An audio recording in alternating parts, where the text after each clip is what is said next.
Assalamualaikum warahmatullahi wabarakatuh. Selamat datang di channel Nilar Sukmo, channel yang membahas cerita-cerita horor.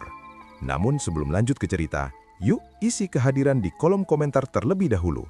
Dari mana saja Anda menyimak cerita ini? Dan yang belum subscribe, jangan lupa untuk di-subscribe terlebih dahulu ya. Dan jangan lupa nyalakan lonceng notifikasinya, agar kalian tidak ketinggalan di cerita horor menarik lainnya dari channel Nilar Sukmo. Dan buat semua yang sudah subscribe dan ikut mendukung channel ini, semoga teman-teman semua diberikan kelimpahan rizki, kemudahan dalam setiap langkah hidupnya, dan ketenangan lahir dan batin. Amin. Bismillahirrohmanirrohim. Mari kita mulai ceritanya. Let's go! Sore itu matahari mulai condong ke barat, cahayanya jingga menyelinap di antara daun-daun kelapa yang bergoyang pelan. Rahma berjalan di pinggir sungai kecil yang membelah kampung mereka. Keranjang anyaman di tangannya penuh dengan sayur mayur segar, kangkung, bayam, beberapa ikat daun singkong, dan seikat jagung muda yang baru dia beli dari pasar desa. Rambutnya yang hitam panjang dibiarkan tergerai, menjuntai sampai pinggang.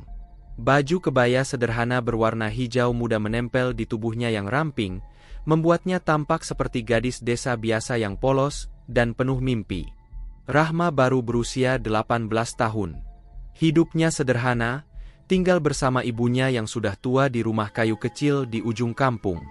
Ayahnya meninggal saat dia masih kecil, jadi sejak remaja, dia sudah terbiasa membantu ibunya berkebun dan berjualan di pasar. Hari ini pasar agak sepi, jadi dia pulang lebih awal. Pikirannya melayang pada rencana kecilnya. Besok dia ingin menanam bunga Kamboja di halaman rumah. Dia suka aroma harumnya saat malam tiba. Dia memilih duduk di bawah pohon mangga besar yang rindang, tepat di tepi sungai. Air mengalir deras tapi tenang, sesekali ikan kecil melompat. Rahma meletakkan keranjang di sampingnya, lalu mulai memetik beberapa bunga liar yang tumbuh di rumput. Senyum tipis menghias bibirnya. Cantik sekali bunganya, gumamnya pelan sambil memasukkan satu persatu ke dalam keranjang.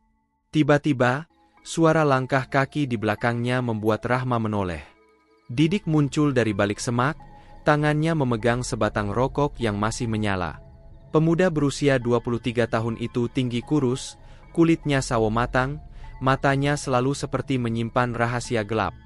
Dia dikenal di kampung sebagai anak yang suka berkeliaran malam hari bersama teman-temannya. "Hei, Rahma, lagi sendirian di sini ya?" Sapa Didik dengan nada yang terlalu akrab, sambil mendekat dan duduk di batu besar, tak jauh dari gadis itu. Rahma tersenyum sopan, tapi hatinya sedikit was-was. Dia tahu Didik dan teman-temannya sering digosipkan melakukan hal-hal tak baik. "Iya, Mas Didik. Baru pulang dari pasar, cuma istirahat bentar. Mau langsung ke rumah." Didik menghisap rokoknya dalam-dalam, lalu menghembuskan asap ke arah sungai. Matanya tak lepas memandang tubuh Rahma dari atas sampai bawah, seperti sedang menilai sesuatu. "Cantik banget hari ini. Kebaya baru ya? Cocok di badanmu." Rahma merasa pipinya panas. Dia menunduk, tangannya sibuk merapikan sayur di keranjang. "Biasa saja, Mas. Ini punya ibu." Tak lama kemudian, suara tawa kasar terdengar dari arah yang sama. Herman muncul lebih dulu, tubuhnya gemuk dengan perut buncit yang selalu membuat bajunya ketat. Di belakangnya ada Erwin, yang selalu tersenyum licik dengan gigi depannya yang agak maju.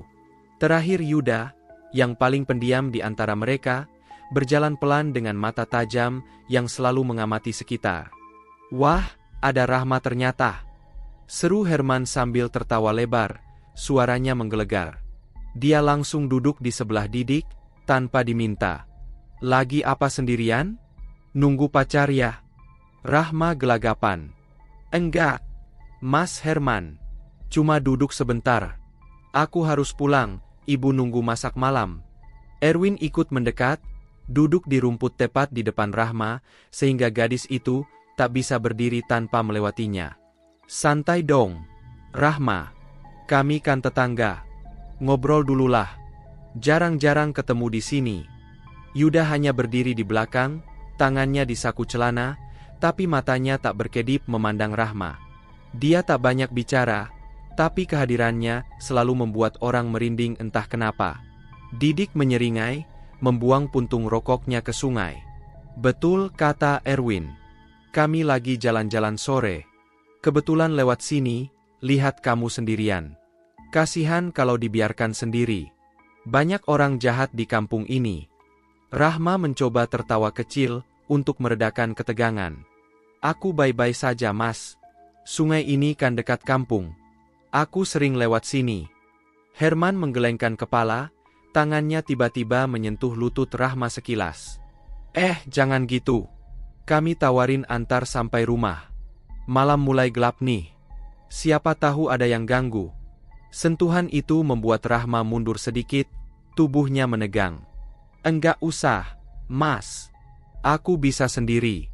Terima kasih ya. Erwin tertawa pelan, nada suaranya seperti menggoda. Malu-malu amat sih. Kami kan baik. Mau ikut kami jalan-jalan dulu? Ada tempat bagus di belakang kebun jagung. Sejuk, ada ayunan dari tali. Rahma menggeleng cepat. Maaf, aku benar-benar harus pulang. Ibu pasti khawatir kalau aku telat. Didik berdiri perlahan, menghalangi jalan Rahma saat gadis itu mencoba bangun. Ayolah, Rahma. Jangan langsung tolak gitu. Kami janji cuma sebentar. Kamu kan tahu kami, teman sekampung. Yuda akhirnya buka suara, nadanya datar tapi dingin. Dia tak mau, Didik. Biarkan saja. Tapi Didik malah melirik Yuda dengan tatapan tajam, seolah memberi isyarat. Yuda bercanda kok. Kami semua mau temanin kamu. Keranjangnya berat, biar kami bawa. Rahma merasa terpojok. Mereka sudah mengelilinginya sekarang. Didik di depan, Herman dan Erwin di samping, Yuda di belakang. Sungai di satu sisi, semak belakang pohon mangga di sisi lain. Hatinya mulai berdegup kencang. Dia mencoba tersenyum lagi, berharap bisa lolos dengan baik-baik. Baiklah, kalau cuma diantar sampai rumah. Tapi aku benar-benar harus cepat, katanya pelan, suaranya mulai gemetar. Herman tertawa lagi, kali ini lebih keras. Nah, gitu dong. Patuh. Kami suka yang patuh. Didik mengambil keranjang Rahma tanpa permisi, tangannya sengaja menyentuh jari gadis itu lebih lama. Ayo berangkat. Kami lewat jalan pintas, lebih cepat. Rahma ragu, tapi takut menolak lagi. Dia berdiri perlahan, mengikuti langkah mereka. Mereka berjalan menjauh dari sungai, memasuki semak-semak menuju kebun jagung yang luas dan sepi. Angin mulai berhembus lebih kencang, daun-daun jagung bergesekan satu sama lain, menghasilkan suara seperti bisikan. Rahma tak tahu bahwa jalan pintas itu akan membawanya ke malam paling mengerikan dalam hidupnya. Saat mereka semakin dalam ke kebun, Didik melirik teman-temannya dengan senyum yang tak lagi ramah. Herman mengangguk pelan. Erwin menggigit bibir bawahnya penuh nafsu. Yuda hanya menunduk, tapi langkahnya tak berhenti. Rahma baru sadar sesuatu, salah saat mereka berhenti di tengah kebun jagung yang tinggi, jauh dari jalan utama. Tak ada rumah di sekitar, tak ada suara orang lewat. Kenapa berhenti di sini, Mas? Tanya Rahma, suaranya mulai bergetar hebat. Didik meletakkan keranjang di tanah, lalu mendekat dengan langkah lambat. Karena di sini lebih tenang, Rahma. Kami mau ngobrol lebih lama. Herman sudah memegang lengan Rahma dari belakang. Jangan takut.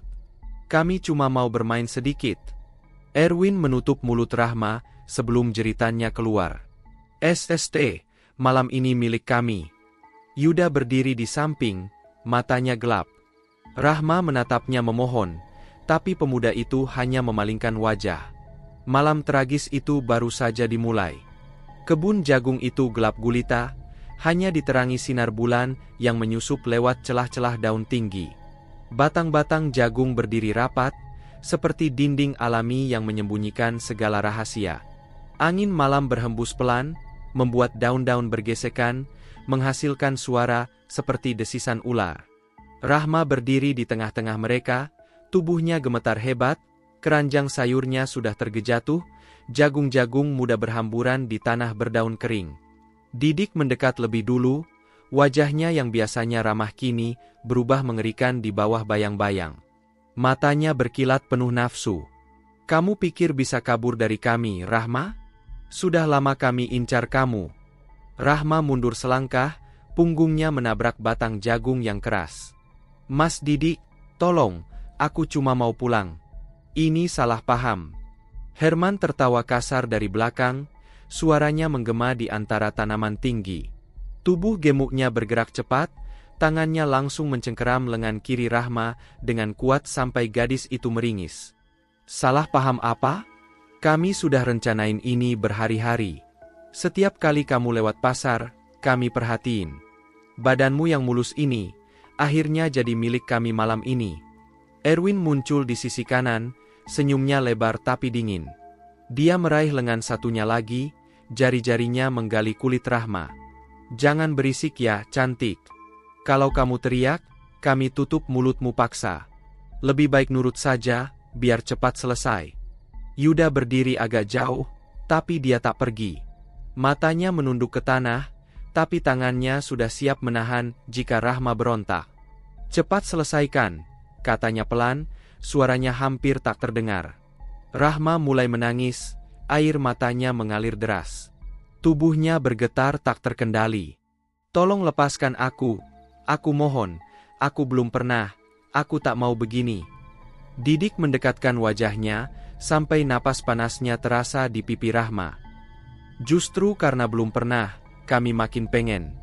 Gadis polos seperti kamu paling enak." Dia merobek kebaya hijau muda itu dengan satu tarikan keras. Kain tipis itu sobek sampai bawah, memperlihatkan kulit putih Rahma yang selama ini tersembunyi.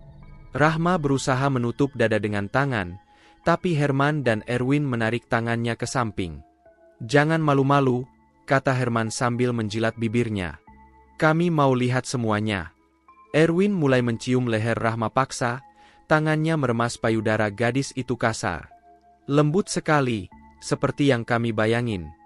Rahma menjerit kecil, tapi Didik langsung menampar pipinya keras. "Diam!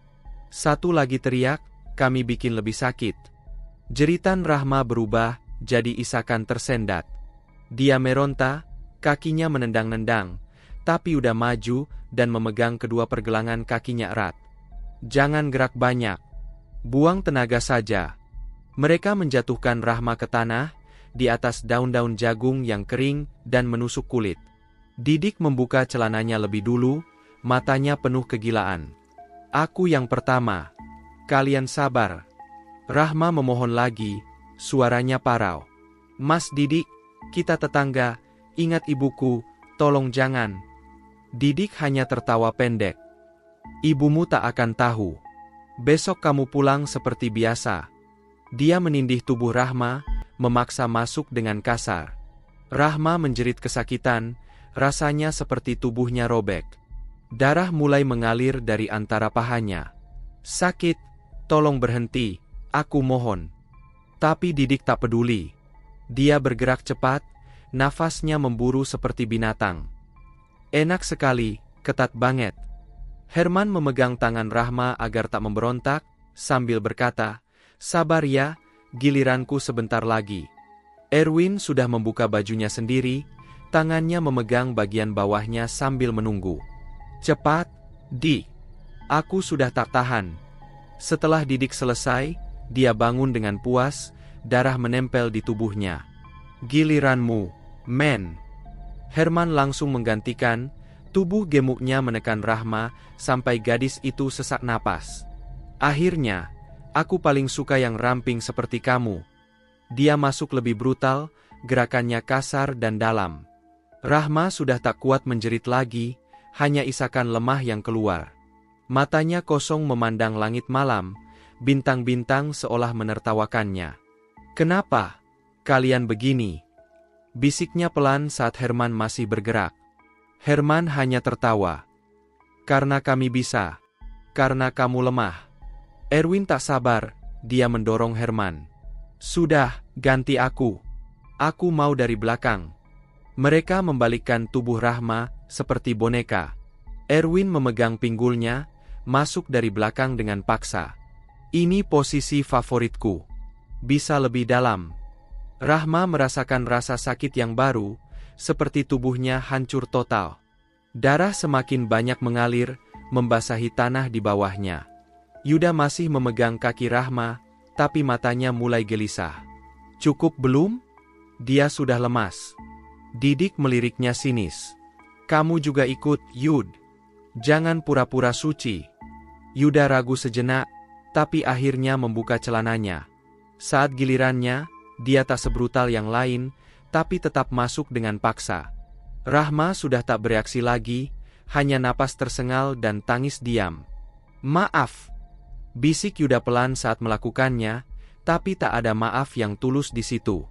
Setelah keempatnya puas, mereka duduk sebentar sambil mengatur napas. Rahma tergeletak tak bergerak, tubuhnya penuh memar dan darah, bajunya robek-robek. Didik melihat ke keranjang yang terbalik. Matanya tertuju pada sebatang jagung muda yang panjang dan keras. Senyum jahat muncul di wajahnya. Dia masih hidup. Kalau dibiarkan, dia bisa lapor. Herman mengangguk. Benar. Harus hilangkan jejak. Erwin tertawa gugup. Caranya? Didik mengambil batang jagung itu, ujungnya runcing alami. Ini, biar dia tak bisa cerita lagi. Rahma yang sempat sadar sedikit, mata membelalak ketakutan. Jangan, tolong, aku janji diam. Didik mendekat, memegang paha Rahma paksa membuka lebar. Terlambat, Rahma. Kamu harus mati. Dia menusuk batang jagung itu ke kemaluan Rahma dengan sekuat tenaga, dalam sekali dorongan. Rahma menjerit paling keras malam itu, suaranya menusuk malam seperti pisau. Rasa sakit tak tertahankan membuat tubuhnya kejang-kejang. Tidak. Sakit, cabut, aku mati. Didik memutar-mutar batang itu, makin dalam, darah muncrat kemana-mana. Rasakan ini. Biar kamu ingat kami di alam sana. Herman memegang tangan Rahma agar tak meronta. Erwin menutup mulutnya. Yuda memalingkan muka, tapi tak menghentikan. Rahma berjuang beberapa menit, tubuhnya berkedut, darah mengucur deras membentuk genangan. Akhirnya, jeritannya melemah, matanya terbuka lebar memandang mereka dengan kebencian terakhir. Kenapa? Kalian, monster. Napasnya berhenti. Tubuhnya diam selamanya. Didik mencabut batang jagung itu, berlumur darah dan daging. Sudah. Mati. Herman berdiri. Buang ke sungai. Biar hilang. Mereka mengangkat tubuh Rahma yang ringan, berjalan ke pinggir sungai yang tak jauh. Dengan satu dorongan, tubuh telanjang penuh darah itu terjun ke air gelap. Arus membawa perlahan, menghilang di kegelapan. Erwin menghela napas. Selesai. Besok seperti tak ada apa-apa. Yuda diam saja, tapi tangannya gemetar. Didik menyeringai. Malam terbaik. Jangan ada yang cerita. Mereka berpencar pulang, meninggalkan kebun jagung yang kini menyimpan rahasia maut. Angin malam berhembus lebih kencang, seolah membawa tangis Rahma yang tak pernah padam. 3 minggu berlalu sejak malam maut di kebun jagung. Kampung kembali tenang seperti biasa. Orang-orang masih mencari Rahma yang hilang, tapi harapan mulai pudar. Polisi datang sebentar, tanya sana-sini, lalu pergi lagi tanpa petunjuk. Ibu Rahma setiap hari duduk di teras rumah kayu kecilnya, mata bengkak karena menangis, memeluk baju kebaya hijau yang sobek ditemukan terapung di sungai beberapa hari kemudian. Didik berusaha hidup normal. Pagi hari dia membantu ayahnya di sawah, sore hari nongkrong di warung kopi. Tapi malam selalu jadi musuh. Sejak kejadian itu, tidurnya tak pernah nyenyak. Setiap kali mata terpejam, wajah Rahma muncul. Mata lebar penuh darah, mulut terbuka seperti mau menjerit tapi tak ada suara. Malam itu hujan deras mengguyur kampung. Petir menyambar sesekali, menerangi rumah kayu Didik yang sederhana. Dia duduk sendirian di ruang tengah, cangkir kopi hitam di tangan sudah dingin tak terminum. Radio kecil memutar lagu dangdut pelan, tapi Didik tak benar-benar mendengar. Pikirannya melayang ke malam itu, kejeritan Rahma yang terakhir. Tiba-tiba, angin kencang menerpa jendela kayu. Daun pintu berderit terbuka sedikit meski sudah dikunci. Didik menoleh cepat. "Siapa?" serunya pelan, tapi tak ada jawaban. Dia berdiri, mendekati jendela. Di luar, hujan deras, pohon kelapa bergoyang liar. Tak ada siapa-siapa. Tapi saat kembali ke kursi, dia mendengar suara samar. Seperti tangis perempuan. Pelan, tapi jelas. "Rahma!" bisik suara itu, seolah datang dari dalam rumah sendiri. Didik membeku, bulu kuduknya berdiri. "Ini cuma hayalan," gumamnya, mencoba tertawa kecil. Tapi tangannya gemetar, sampai kopi tumpah ke lantai. Suara tangis itu semakin dekat, kini dari arah kamar tidur. Didik tak berani menoleh. Dia duduk diam, memejamkan mata kuat-kuat. Ini karena capek. Besok pasti hilang. Malam itu, mimpi buruk datang lebih ganas dari biasanya. Didik berdiri di tengah kebun jagung yang sama. Rahma ada di depannya, telanjang, tubuh penuh darah, batang jagung masih tertancap di antara pahanya.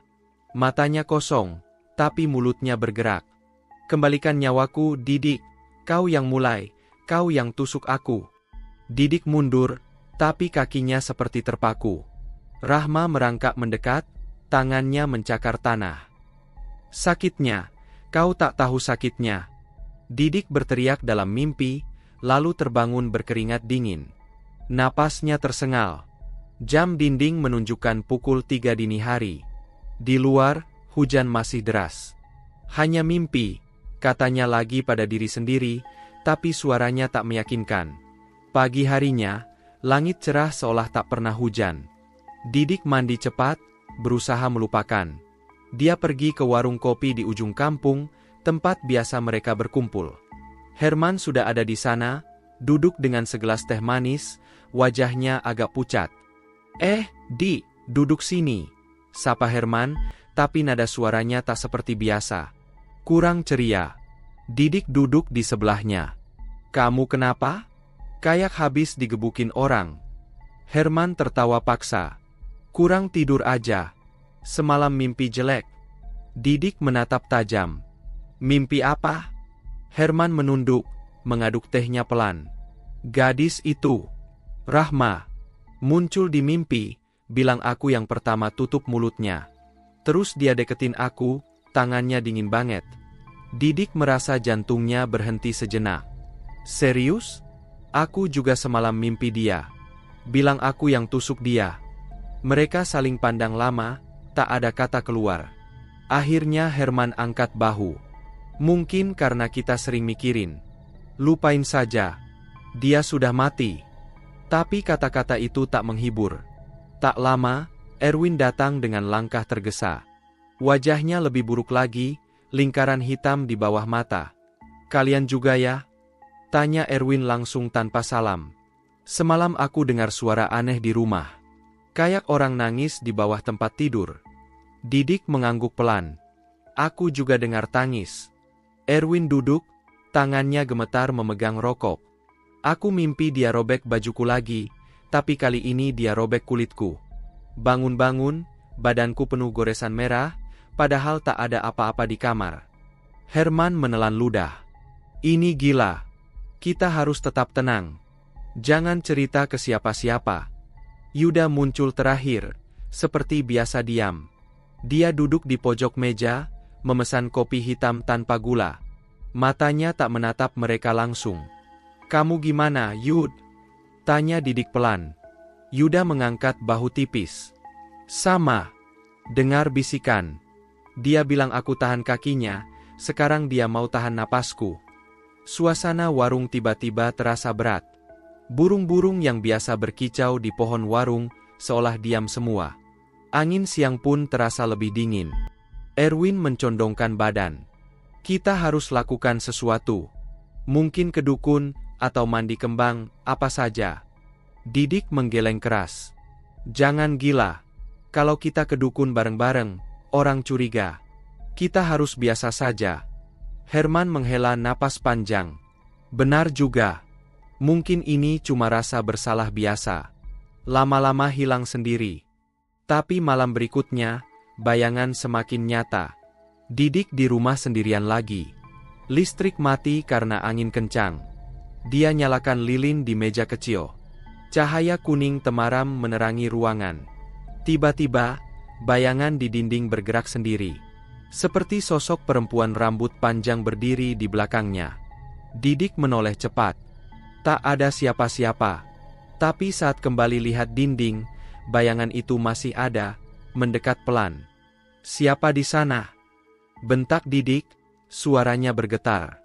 Tak ada jawaban. Tapi suara tangis kembali terdengar, kali ini jelas dari dalam rumah. "Didik, kau janji antar aku pulang, tapi kau bawa aku ke neraka." Didik berdiri, lilin jatuh, api padam. Ruangan gelap total. Dia meraba-raba mencari senter, tapi tangannya menyentuh sesuatu yang dingin dan basah. Seperti tangan manusia. Dia berteriak, lari ke pintu, buka paksa, keluar rumah dalam kegelapan. Berdiri di halaman, napas tersengal, hujan gerimis membasahi tubuhnya. Di dalam rumah, suara tangis pelan-pelan menghilang. Malam yang sama, Herman di kamarnya mendengar ketukan pelan di jendela. "Toh, toh, toh." Dia bangun, mendekat. Di luar, kabut tebal, tak ada siapa-siapa. Tapi ketukan berlanjut. "Herman, buka, aku kedinginan." Herman mundur, jantungnya berdegup kencang. "Pergi, ini hayalan." Tapi suara itu semakin manja, seperti Rahma dulu saat bicara sopan. "Buka pintu, Mas Herman, aku mau pulang." Erwin dan Yuda juga tak luput. Erwin mendengar suara robekan kain di lemari baju, padahal tak ada angin. Yuda melihat bayangan perempuan lewat di cermin kamar mandi, tapi saat menoleh, kosong. Pagi berikutnya, mereka bertemu lagi di warung yang sama. Tak ada yang bicara banyak. Hanya saling pandang dengan mata penuh ketakutan. "Ini baru awal," kata Yuda pelan, suaranya hampir tak terdengar. Didik mengepalkan tangan. "Kita harus kuat. Dia cuma arwah. Tak bisa apa-apa." Tapi dalam hati, dia tahu itu bohong. Bayangan Rahma semakin kuat setiap malam. Dan dendamnya belum selesai. Sejak pertemuan terakhir di warung kopi, suasana di antara mereka semakin tegang. Didik, Erwin, dan Yuda mulai menghindari satu sama lain, takut kalau berkumpul malah mempercepat apa yang mereka rasakan sedang mendekat. Herman, yang biasanya paling cuek dan paling keras tertawanya, kini lebih sering menyendiri.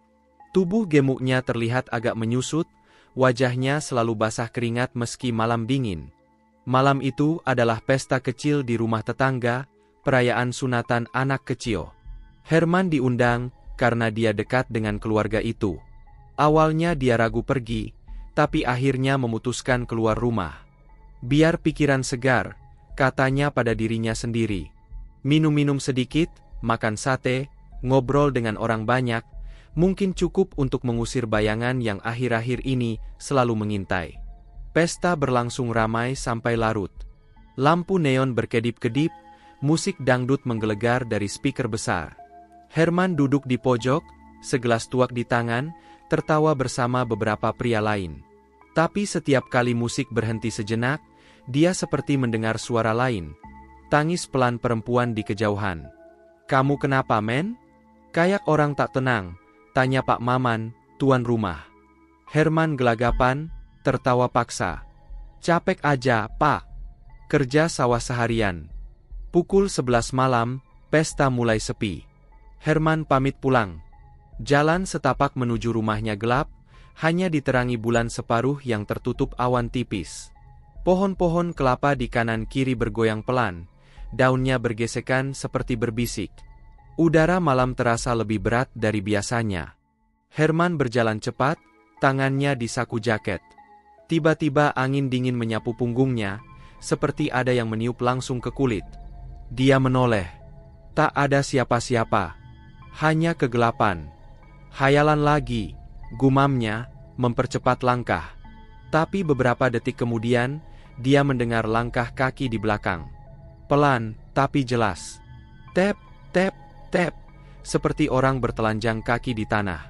Herman berhenti, berbalik cepat. Siapa di sana? Keluar. Tak ada jawaban. Hanya angin yang semakin kencang. Daun kelapa bergoyang lebih liar. Dia melanjutkan jalan, tapi suara langkah itu ikut lagi. Kali ini lebih dekat. Herman mulai berlari kecil, napasnya memburu. Jantungnya berdegup keras, seperti mau copot dari dada. Sampai di depan rumahnya, dia buru-buru buka gerbang kayu, masuk, kunci pintu rapat. Berdiri di dalam, punggung menempel pintu, napas tersengal.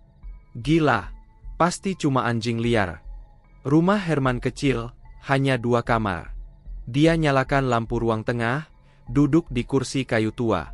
Tangan gemetar memegang gelas air. Dia minum rakus, berusaha tenang. Tiba-tiba, suara tangis mulai terdengar lagi. Kali ini dari dalam rumah. Pelan, seperti orang menahan isak. Herman, kenapa kau lakukan itu padaku? Herman membeku. Suara itu jelas suara Rahma.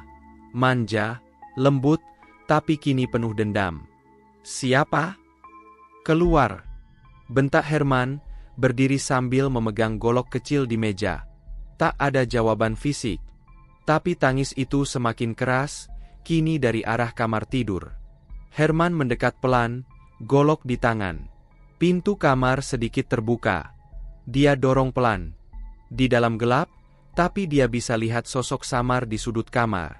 Perempuan rambut panjang, duduk meringkuk, kepala di antara lutut.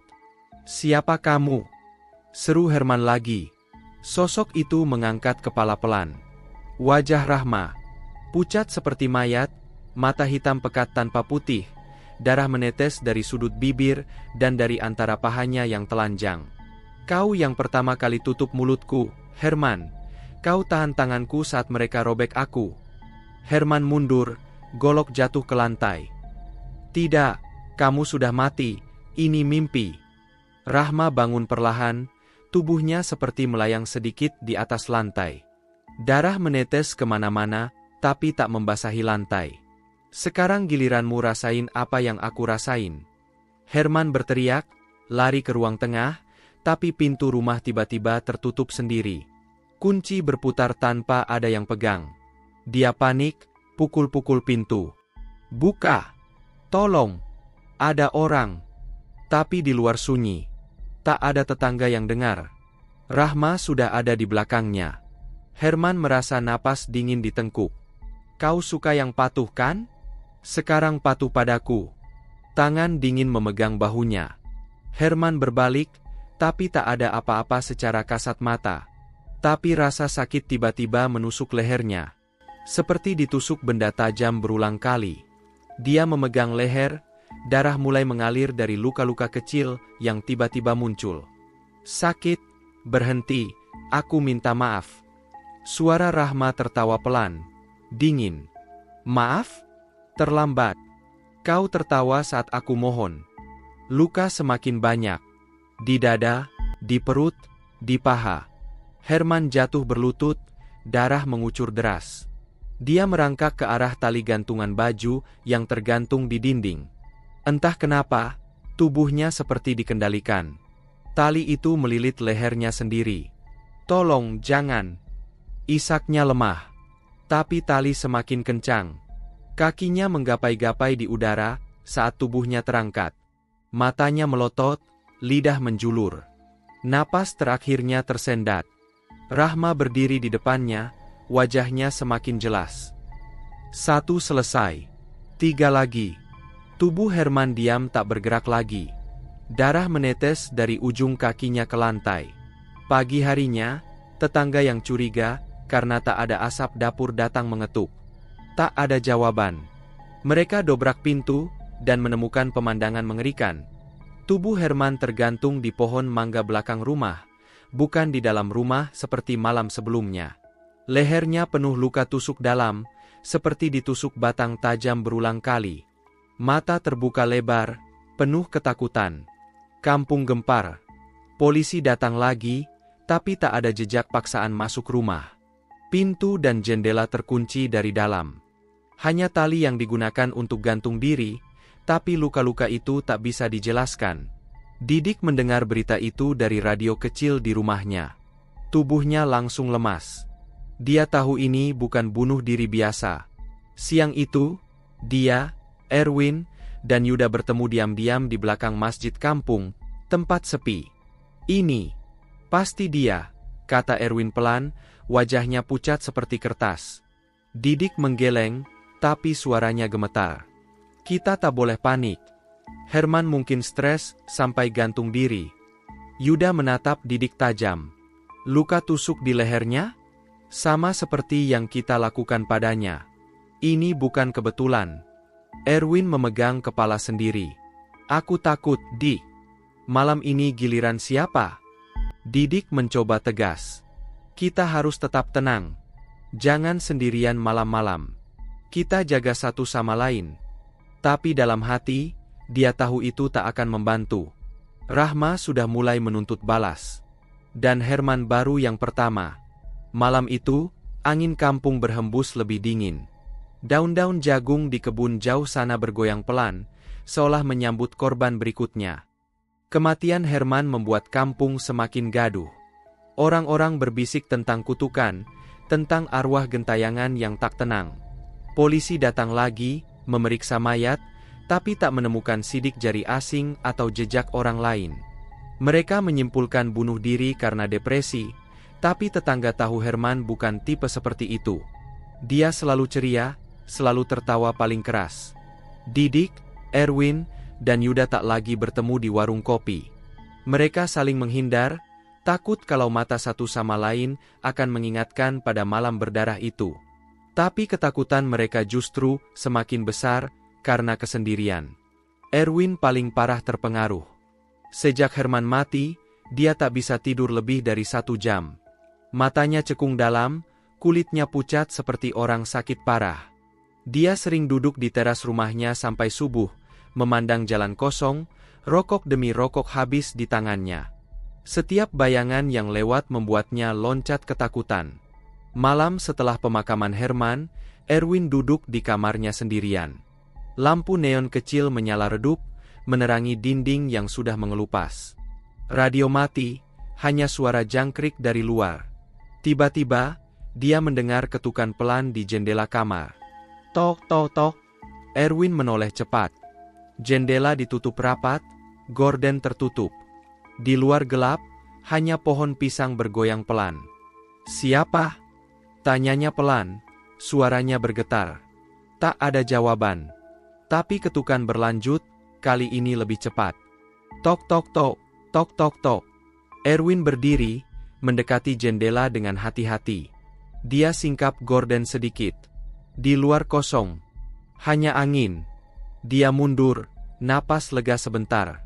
Tapi saat kembali duduk, suara ketukan pindah ke pintu kamar. "Erwin, buka pintu, aku mau masuk." Suara itu lembut, manja, persis seperti Rahma dulu saat bicara di pinggir sungai. Erwin membeku. "Pergi. Aku tahu kamu bukan dia." Tapi suara itu tertawa kecil. "Aku Rahma, yang kau robek bajunya, yang kau cium paksa." Erwin memegang kepala sendiri, berusaha tutup telinga. "Ini hayalan. Aku capek." Malam itu dia tak tidur sama sekali. Setiap kali mata terpejam, dia merasa ada yang duduk di ujung tempat tidur. Dingin sekali, seperti es. Besok paginya, wajahnya semakin buruk. Dia nekat pergi ke rumah Didik, meski mereka sepakat tak bertemu. Didik membuka pintu dengan wajah tegang. "Kamu gila? Kalau orang lihat kita bareng, curiga." Erwin masuk paksa, duduk di kursi dengan napas tersengal. "Aku tak tahan lagi, Dik. Semalam dia datang. Ketuk jendela, bisik nama aku." Didik menutup pintu rapat. "Aku juga dengar suara. Tapi kita harus diam. Jangan panik." Erwin menatap Didik dengan mata merah. "Herman mati dengan luka tusuk. Kita tahu itu dia. Kita harus akui dosa kita. Ke polisi atau ke kiai, apa saja." Didik marah langsung. Dia pegang kerah baju Erwin kasar. "Jangan bodoh. Kalau cerita, kita semua masuk penjara seumur hidup. Lebih baik mati daripada di penjara." Erwin dorong tangan Didik. "Kita sudah mati pelan-pelan sekarang. Dia tak akan berhenti sampai kita semua ikut dia." Yuda yang tiba-tiba muncul di pintu, entah bagaimana dia tahu mereka di situ, masuk tanpa suara. "Erwin benar. Tapi Didik juga ada benarnya. Kita terjebak." Mereka bertiga saling pandang lama. Tak ada solusi. Akhirnya bubar dengan hati semakin berat. Malam berikutnya adalah puncak bagi Erwin. Dia sendirian di rumah lagi. Listrik mati total karena hujan deras. Dia nyalakan lilin di meja kamar, cahaya kuning goyang-goyang menerangi ruangan kecil. Hujan deras di atap seng berdentang keras. Tiba-tiba, suara robekan kain terdengar dari lemari baju. "Rip, Rip." Erwin menoleh. Lemari tertutup. Tapi suara robekan berlanjut, seperti kain tebal disobek paksa. "Berhenti!" bisik Erwin. Tubuhnya gemetar. Lilin tiba-tiba padam sendiri. Ruangan gelap total. Erwin panik, meraba-raba mencari korek api. Tapi sebelum menemukan, dia merasa ada yang berdiri di depannya. Bau amis darah menusuk hidung. "Erwin, kau robek bajuku dulu, sekarang aku robek milikmu." Erwin berteriak, mundur sampai punggungnya menabrak dinding. "Jangan dekati aku. Aku minta maaf." Suara Rahma semakin dekat, napasnya dingin di wajah Erwin. "Maaf tak cukup. Kau mau dari belakang kan? Sekarang rasakan dari belakang." Tiba-tiba, rasa sakit menusuk punggung Erwin. Seperti dicakar benda tajam. Dia memegang punggung, darah mengalir di tangannya. "Sakit. Tolong berhenti." Tapi cakaran semakin banyak. Di dada, di lengan, di paha. Kulitnya robek-robek seperti kain usang. Erwin merangkak di lantai gelap, mencari pintu kamar. Tapi saat tangannya menyentuh gagang, dia melihat sosok Rahma sepenuhnya untuk pertama kali. Dia berdiri di tengah kamar, telanjang, tubuh penuh darah kering. Rambut panjang menutupi sebagian wajah, tapi mata hitam pekatnya menatap lurus. Di tangannya, batang jagung berlumur darah segar. "Kau suka yang dalam kan? Ini lebih dalam." Rahma mendekat pelan, tubuhnya seperti melayang. Erwin berusaha lari, tapi kakinya tak kuat. Dia jatuh tersungkur. Rahma naik ke atas tubuhnya, wajahnya tepat di atas wajah Erwin. "Rasakan apa yang aku rasakan." Batang jagung itu ditusuk ke kemaluan Erwin dengan satu dorongan brutal. Erwin menjerit paling keras seumur hidupnya. Rasa sakit seperti api membakar seluruh tubuhnya. "Tidak! Cabut! Aku mati sakitnya." Rahma memutar-mutar batang itu pelan, mata penuh dendam. "Sekarang kau tahu. Saat aku mohon, kalian tertawa." Erwin berjuang, tangannya mencoba cabut batang itu, tapi tenaganya hilang cepat. Darah muncrat kemana-mana, membasahi lantai kayu. Dia menjerit lagi dan lagi, tapi hujan deras menutupi suara itu. Tak ada tetangga yang dengar. Rahma menusuk berulang kali, lebih dalam setiap kali. "Ini untuk setiap doronganmu. Ini untuk setiap tawa kalian." Tubuh Erwin kejang-kejang, napasnya tersendat. Matanya melotot penuh horor saat nyawa terakhir keluar. Rahma bangun pelan, batang jagung jatuh ke lantai berlumur darah segar. "Dua selesai. Dua lagi." Pagi harinya, ibu Erwin yang datang membawa makanan menemukan pintu tak terkunci. Dia masuk, dan langsung pingsan melihat anaknya. Tubuh Erwin tergeletak di tengah kamar, telanjang bagian bawah, kemaluannya hancur lebur penuh luka tusuk dalam. Darah membentuk genangan besar di lantai, seperti danau merah. Mata terbuka lebar, mulut menganga seperti masih menjerit. Polisi datang lagi, tapi sama seperti Herman, tak ada jejak orang masuk. Hanya luka-luka mengerikan yang tak bisa dijelaskan dengan bunuh diri biasa. Didik dan Yuda mendengar berita itu sore harinya. Didik duduk di rumahnya, tubuh gemetar tak terkendali. Dia semakin cepat. Yuda, yang datang diam-diam, hanya mengangguk pelan. Ini bukan kebetulan lagi. Dia datang untuk kita semua. Didik menatap Yuda dengan mata penuh ketakutan. Kita harus lakukan sesuatu. Lari? Atau akui semuanya? Yuda menggeleng pelan. Lari tak akan membantu. Dia sudah tahu di mana kita. Malam itu, angin semakin dingin. Di kebun jagung jauh sana, daun-daun bergoyang, seperti menyanyi lagu kematian. Rahma semakin dekat untuk korban berikutnya. Kematian Erwin membuat kampung benar-benar ketakutan. Dua pemuda mati dalam waktu berdekatan, dengan cara yang sama mengerikannya. Luka tusuk dalam yang tak bisa dijelaskan, darah berceceran, dan ekspresi horor membeku di wajah. Orang-orang mulai tak berani keluar malam, pintu rumah dikunci rapat sebelum maghrib, anak-anak dilarang bermain di luar. Bisik-bisik tentang arwah gadis yang hilang semakin kencang. Nama Rahma tak lagi disebut lantang, tapi semua tahu siapa yang dimaksud. Didik dan Yuda kini benar-benar sendirian. Mereka tak saling hubungi lagi, takut kalau bertemu malah mempercepat akhir. Didik mengurung diri di rumah, pura-pura sakit agar tak perlu keluar. Yuda memilih cara lain, menyendiri total. Dia yang memang pendiam kini, seperti hantu hidup. Tak ada yang melihatnya di sawah, di warung, atau di masjid. Rumah kecilnya di pinggir kampung selalu tertutup, asap dapur jarang mengepul.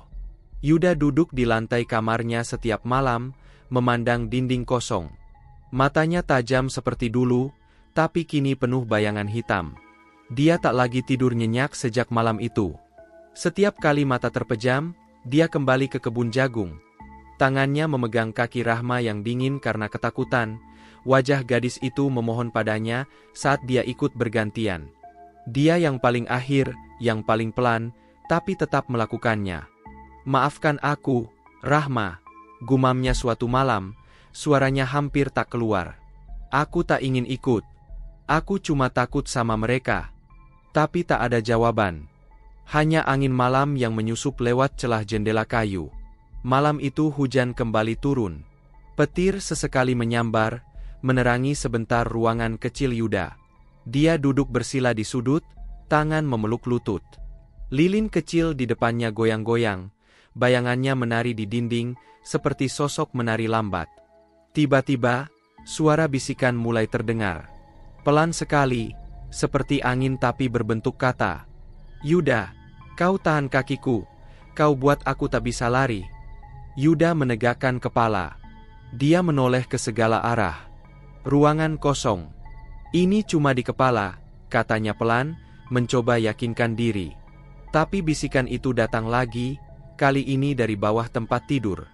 "Kau pendiam, tapi kau ikut, kau bagian dari mereka." Yuda berdiri cepat, mundur sampai punggungnya menabrak pintu. Napasnya mulai cepat. "Tolong, berhenti. Aku tak sekejam mereka." Suara itu tertawa kecil, dingin menusuk tulang. "Tak sekejam? Kau tetap masuk ke aku. Kau tetap biarkan Didik tusuk aku."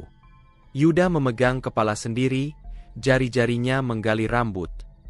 "Aku menyesal. Setiap hari aku menyesal." Lilin tiba-tiba padam. Ruangan gelap total. Hujan di luar semakin deras, seperti ribuan tangan memukul atap. Yuda meraba-raba mencari korek api di saku. Tapi sebelum menemukan, dia merasa ada yang memegang pergelangan kakinya dari bawah. Dingin, basah, seperti tangan mayat. Dia menendang keras, tapi tangan itu semakin kuat mencengkeram, menariknya jatuh ke lantai. "Yuda, sekarang aku tahan kakimu, selamanya." Yuda berteriak, merangkak menjauh. Dia berhasil nyalakan korek, cahaya kecil menerangi ruangan. Tak ada siapa-siapa. Tapi di lantai, ada jejak air bercampur darah merah segar, membentuk telapak kaki kecil menuju sudut kamar. Dia panik, lari ke pintu, buka paksa, keluar ke halaman. Hujan deras membasahi tubuhnya langsung. Dia berdiri di tengah halaman, napas tersengal, memandang rumahnya yang gelap. "Kenapa aku ikut mereka?" Isaknya pelan, Air hujan bercampur air mata. Malam berikutnya lebih buruk. Yuda tak berani tidur di kamar lagi. Dia pindah ke ruang tengah, duduk di kursi kayu dengan golok di pangkuan. Lampu minyak menyala terang, dia tak mau gelap lagi. Tapi tengah malam, suara langkah kecil terdengar dari atap. Pelan-pelan, seperti orang berjalan di genteng. Tap, tap, tap. Yuda menoleh ke atas. Siapa di sana? Tak ada jawaban. Tapi langkah itu berhenti tepat di atas kepalanya. Lalu suara Rahma lagi, kali ini dari atap. Yuda, kau lihat aku mati, kau tak tolong aku. Yuda pegang golok lebih erat. Aku takut. Aku tak berani lawan mereka. Suara itu semakin marah. Takut? Aku lebih takut malam itu. Aku mohon padamu, Yuda, matamu yang paling baik, tapi kau malah ikut. Tiba-tiba, genteng atas kepalanya bergeser. Satu persatu jatuh ke lantai, pecah berantakan. Yuda loncat dari kursi, mundur ke dinding. Dari lubang atap yang terbuka, dia melihat wajah Rahma menjulur turun. Rambut panjang menggantung seperti tirai hitam, wajah pucat, mata hitam pekat, darah menetes dari mulut dan dari bawah. Kau pendiam, sekarang diam selamanya. Yuda berteriak, golok diayunkan ke atas, tapi hanya memotong udara. Rahma menghilang sekejap, lalu muncul lagi di depannya, tepat di lantai. Dia telanjang, tubuh penuh luka, batang jagung masih tertancap di antara pahanya, darah mengalir terus seperti tak pernah habis. Yuda jatuh berlutut. Maafkan aku yang paling berdosa, aku tak lawan mereka. Rahma mendekat pelan, tangannya dingin memegang dagu Yuda, memaksa tatap matanya. Kau tahu aku mohon padamu, kau tahu aku takut, tapi kau tetap tahan kakiku. Yuda menangis terseduh. Aku pengecut, bunuh aku saja. Rahma tersenyum dingin. Itu yang kau inginkan? Baik. Tiba-tiba, tubuh Yuda seperti dikendalikan. Dia berdiri sendiri, golok di tangan bergerak tanpa kendali. Ujung golok mengarah ke lehernya sendiri. Tolong, jangan paksa aku. Isak Yuda, tapi tangannya tak bisa berhenti. Rahma berdiri di depan, mata tak berkedip. Kau biarkan aku mati pelan, sekarang kau juga. Golok menusuk leher Yuda pelan, darah muncrat. Dia berjuang, tapi tenaga tak ada. Luka semakin dalam, darah mengalir ke dada.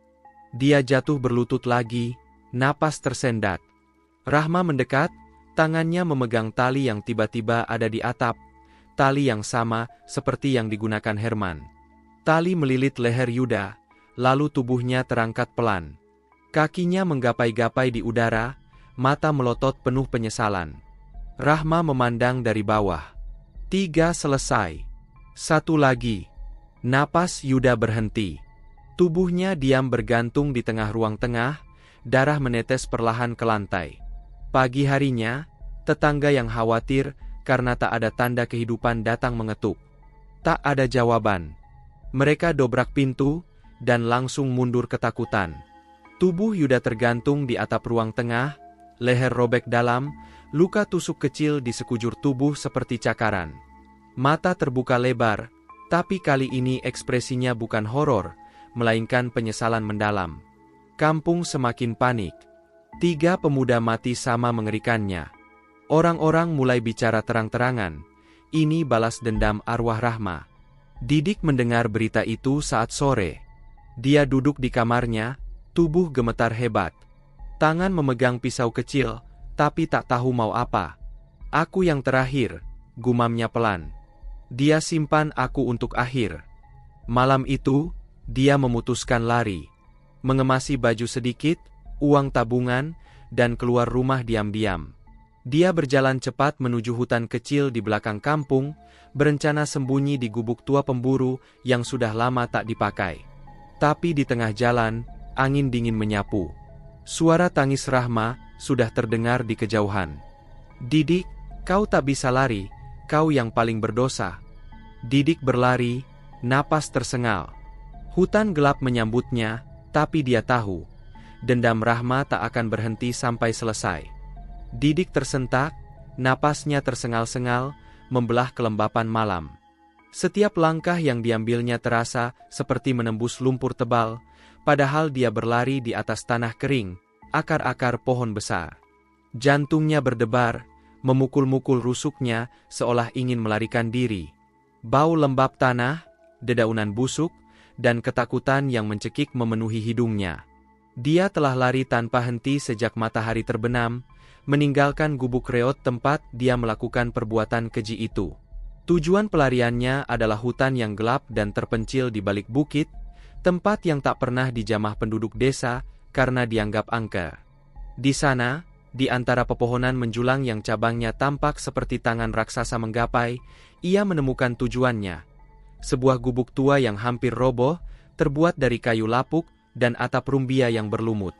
Didik mendorong pintu yang engselnya berdecit memilukan, seolah-olah gubuk itu sendiri merintih.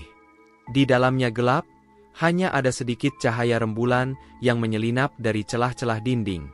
Dia ambruk di sudut, bersandar pada tumpukan jerami yang sudah lama kering. Ini pasti berakhir, bisiknya pada dirinya sendiri, suaranya serak dan gemetar. Dia mencengkeram lututnya, berusaha menahan guncangan tubuhnya. Tak ada yang tahu. Tak ada yang akan mencari tahu. Pengkhianatan dan pembunuhan itu adalah rahasianya, rahasia kelam yang kini membebani jiwanya. Namun, hutan tidak pernah benar-benar sunyi. Tiba-tiba, angin mulai menderu dengan kekuatan yang luar biasa, menggoyangkan dahan-dahan besar di luar. Derap angin itu terdengar seperti bisikan dingin di telinganya. Kemudian, di tengah deru itu, muncul suara yang membuat darah Didik membeku. Suara tangis yang memilukan, bergema di antara pepohonan. Tangisan itu semakin keras, semakin dekat.